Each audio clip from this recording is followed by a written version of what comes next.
तर राहुल गांधी यांची खासदारकी रद्द झालेली आहे। काही वेळापूर्वी काँग्रेसने पत्रकार परिषद घेऊन या सगळ्या मुद्द्यावर प्रतिक्रिया दिलेली आहे, या प्रकरणाचा निषेध केलेला आहे आणि या सगळ्या संदर्भात अधिक अपडेट जाणून घेणार आहोत। आपल्या बरोबर आमचे प्रतिनिधी अजय धंजे आता आहेत। अजय, काँग्रेसने पत्रकार परिषद घेऊन या सगळी जी कारवाई झालेली आहे त्याच्या तारखा सांगितलेल्या आहेत, कशा पद्धतीने ही ठरवून केलेली कारवाई असा देखील आरोप केलेला आहे। सध्या काय अपडेट मिळतात?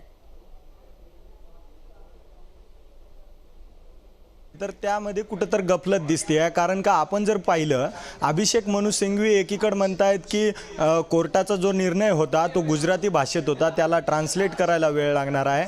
आम्हाला वाटलं पुढचे ॲक्शन होणार नाहीत, परंतु भाजप आणि जे सत्ताधारी आहेत त्यांनी या निर्णयामध्ये तेजी दाखवली आणि राहुल गांधी यांचं निलंबन केलं। जर आपण पाहिलं तर काँग्रेसकडे ऑप्शन होता। अभिषेक मनु सिंघवी हे देशातले सगळ्यात मोठे कायदेतज्ञ आहेत स्वाती। आत्ताच्या कंडिशनला जर देशात पाहिलं तर सगळ्यात मोठ्या कायदेतज्ञांमध्ये अभिषेक मनु सिंघवीला गिनला जातं, परंतु त्यांनी ह्या ऑर्डरला स्टे आणण्यासाठी, जो ऑर्डर होता सुरत कोर्टाचा, स्टे आणण्यासाठी जी दिरंगाई केली त्याचाच फटका आज राहुल गांधीला मिळाला आहे असं म्हणू शकतो। कारण का जर त्यांनी स्टे आणण्यासाठी सर्वोच्च न्यायालयात किंवा हायकोर्टात जर अपील केली असती तर कदाचित राहुल गांधीचं जे निलंबन झालेलं आहे त्यांच्या खासदारकीचं ते थांबू शकलं असतं। जर आपण पाहिलं स्वाती तर त्यांनी जर म्हणजे लवकर हे जर ॲक्शन घेतले असते तर निदान स्टे बसला असता, परंतु याचा तोटा काँग्रेसला झाला। जर आपण पवनखेडाच्या केसमध्ये पाहिलं तर पवनखेडाच्या केसमध्ये लवकरात लवकर काँग्रेस कोर्टामध्ये पोहोचली होती, परंतु इथं कुठं तर काँग्रेसला कोर्टामध्ये जाण्यासाठी लेट झाला आणि त्याचाच फायदा हे भाजपने घेतला असं आपण इनडायरेक्टली म्हणू शकतो स्वाती। अगदी अजय, तू राहाच आपल्यासोबत आपले प्रतिनिधी राहुल झोरे देखील आहेत। राहुल गांधी यांची खासदारकी रद्द होण्याचा जो निर्णय झालेला आहे त्याचे खरे तर दूरगामी परिणाम काँग्रेसला भोगावे लागणार आहेत, इन अ गुड वे और इन अ बॅड वे। पण सध्याची जर परिस्थिती पाहिली तर वायनाडमध्ये पोटनिवडणूक लागणार आहे आणि तिथं कोण उमेदवार द्यायचा इथून पासून सुरुवात असणार आहे। तू कसं पाहतोस या सगळ्या घडामोडींकडे? काय अधिक अपडेट मिळत आहेत?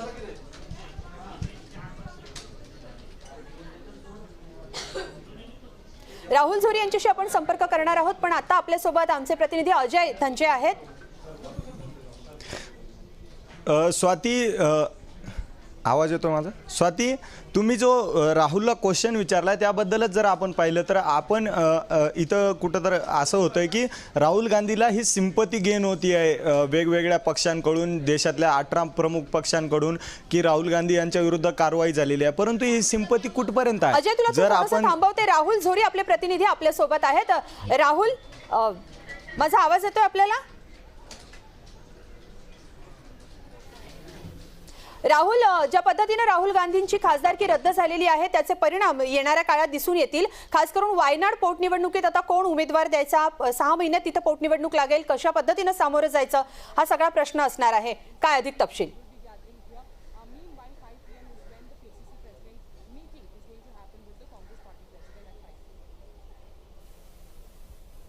झालं असलं तरी आजच्या या घटनेचा, अर्थात खासदारकी रद्द होणं आणि कोर्टाचा निर्णय, या दोन वेगवेगळ्या बाजूंचा, एक कायदेशीर बाजू आहे तर दुसऱ्या राजकीय, या सगळ्या संपूर्ण घटनेचे राजकीय पडसाद काय नेमके उमटणार आहेत ह्या सगळ्या गोष्टींचा तर्कवितर्क जो आहे तो आजपासून लावला जातोय। सर्वात महत्त्वाचं म्हणजे ज्या पद्धतीने अजयने देखील सांगितलं की ही खासदारकी त्या रद्द होण्यामध्ये काँग्रेसला थांबवता आलं असतं का, तर याचं उत्तर स्पष्ट आहे।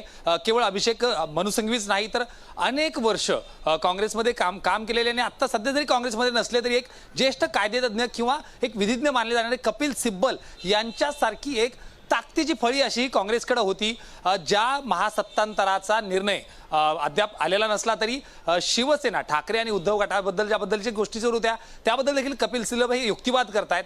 अशा वेळी त्यांनी कायदेशीर बाजू ताकदीनं किंवा गंभीरतेनं लढली का नाही हा देखील एक चर्चेचा मुद्दा आहे। दुसऱ्या बाजूला याचे सगळे राजकीय पडसाद काय, एकंदरीत कन्याकुमारी पासून काश्मीर पर्यंत राहुल गांधींनी जी एक पदयात्रा काढली, जवळपास 4000 किलोमीटरचा प्रवास त्यांनी पायी केला, 3 महिने हा सगळा प्रवास होता। अतिशय नियोजनबद्ध पद्धतीनं प्रत्येक समाजातील घटकाला साथ घालण्याचा, त्याच्यासोबत चालण्याचा आणि राज्यभरातले प्रश्न चालवून घेण्याचा हा त्यांचा एक प्रयत्न जो होता त्याला एक चांगला प्रतिसाद मिळाला आणि त्यानंतर होणारी ही कारवाई असेल, त्यानंतर होणारं हे त्यांना होणारी शिक्षा असेल, या सगळ्याचा काही राजकीय गेम त्यांना करता येतो का हे पाहावं लागेल. मात्र तुर्तास एकंदरीत जर परिस्थिती बघितली तर काल जेव्हा मी महाराष्ट्राबद्दल जर फक्त बोलायचं झालं तर काल जेव्हा राहुल गांधी यांच्या बॅनरवर चपलांनी मारहाण करण्यात आली, सावरकरांच्या विरोधात त्यांच्याबद्दलची जी भूमिका होती त्याचा निषेध करण्यात आला, तेव्हा देखील काँग्रेसच्या नेत्यांमध्ये एकजूट खरंच होती का हा एक प्रश्न सामान्य जनतेला किंवा राजकीय जाणकारांना पडलाय. कारण काही नेते एका ठिकाणी आंदोलनाला होते, आणि काही याच नेते मुद्द्यावर समाधानात राहुल होते. मात्र आपल्यासोबत बोलण्यासाठी नवी दिल्लीमधून मोहित बख्शी आपले प्रतिनिधि आहेत. मोहित, अगर हम चुनाव की बात करें तो आने वाले दिनों में 6 महीने में वायनाड में बाई इलेक्शन हो सकता है और उस वक्त कांग्रेस के पास कौन से उम्मीदवार हो सकते हैं, किस तरह से कांग्रेस इस चुनाव में सामने आ जाएगी और बीजेपी को हराने के लिए रणनीति की जाएगी, क्या लगता है?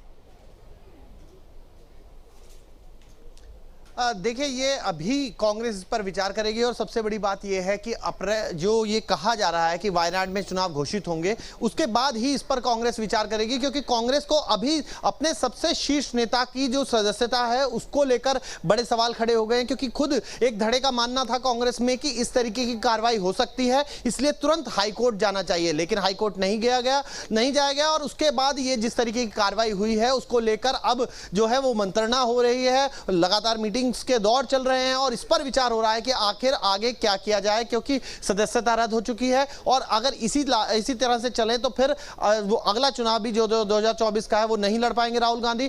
यही सब चीजें हुई तो फिर कौन शुरुआत जो पूरी लड़ाई है वो आगे से लड़ेगा, ये बड़े सवाल खड़े हो जाते हैं. तो इन बड़े सवालों के बीच अभी जो है वो कांग्रेस घिरी हुई है और अभी समझ नहीं पा रही है कि आखिर करना क्या है, क्योंकि जो परसेप्शन की राजनीति राहुल गांधी जो भारत जोड़ो की यात्रा के जरिए परसेप्शन की राजनीति तैयार कर रहे थे, पूरे देश में जा रहे थे, उन्होंने कन्याकुमारी से लेकर कश्मीर तक की यात्रा की, लेकिन उससे क्या हासिल हुआ वो कुछ बयानों ने उस पर सवाल खड़े कर दिए. और जिस तरीके से कन्विक्शन हुआ है, कन्विक्शन सस्पेंड नहीं होता तो फिर और कार्रवाई हो जाती है, ये तमाम चीजें जो हैं इस वक्त परेशान कर रही है कांग्रेस को. और ये सिर्फ राहुल गांधी के खिलाफ जो पूरी कार्रवाई हुई है उसको सिर्फ राहुल गांधी से जोड़कर ना देखा जाए, क्योंकि वो शीर्ष नेता हैं, तो फिर कांग्रेस पर भी इसका डेंट होगा, ये भी समझना होगा. कौन लीड फ्रॉम द फ्रंट वाली सिचुएशन में होगा, ये भी समझना होगा.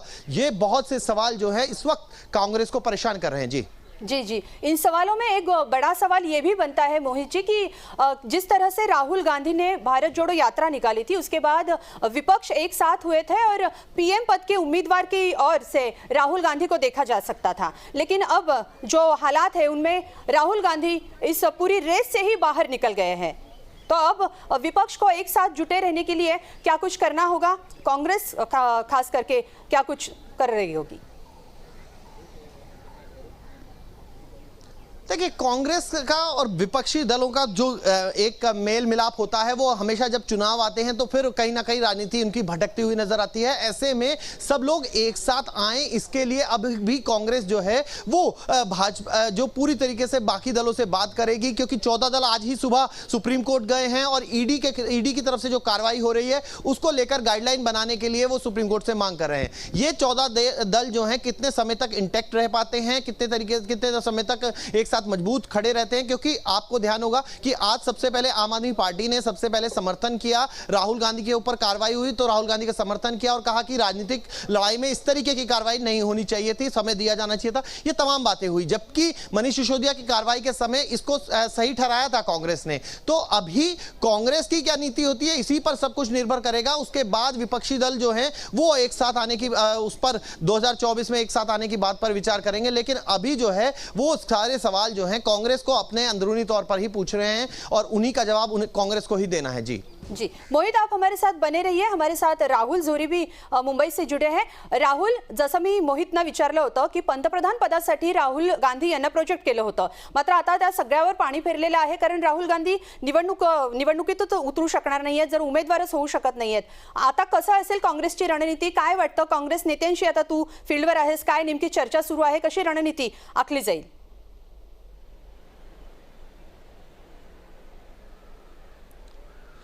सर्वात आधी तर ज्या पद्धतीनं गाफील संपूर्ण काँग्रेस या संपूर्ण प्रकरणात राहिला त्याचा मोठा फटका आता त्यांना सहन करावा लागतोय. सगळ्यात महत्त्वाचं स्वाती एक गोष्ट लक्षात घेतली पाहिजे की फक्त 2024च नाही तर येत्या काळात ऐन निवडणुका तोंडावर असताना, कधी निवडणुका ज्यावेळी लागू शकतात अशी परिस्थिती असताना काँग्रेसचे मोठे नेते, दिग्गज नेते राहुल गांधी यांच्यावर ही कारवाई अर्थातच त्यांना न परवडणारी आता तरी वाटते. कारण 2 वर्षांची त्यांना शिक्षा झालेली आहे.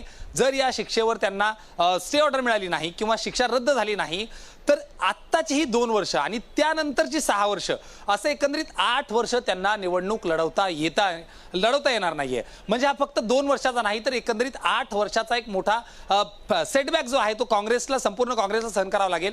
दुसऱ्या बाजूला ज्या पद्धतीनं मागच्या काळात अधिवेशन गाजत होतं, संसदीय अधिवेशनामध्ये राहुल गांधी यांचे अनेक मुद्दे चर्चेत येत होते.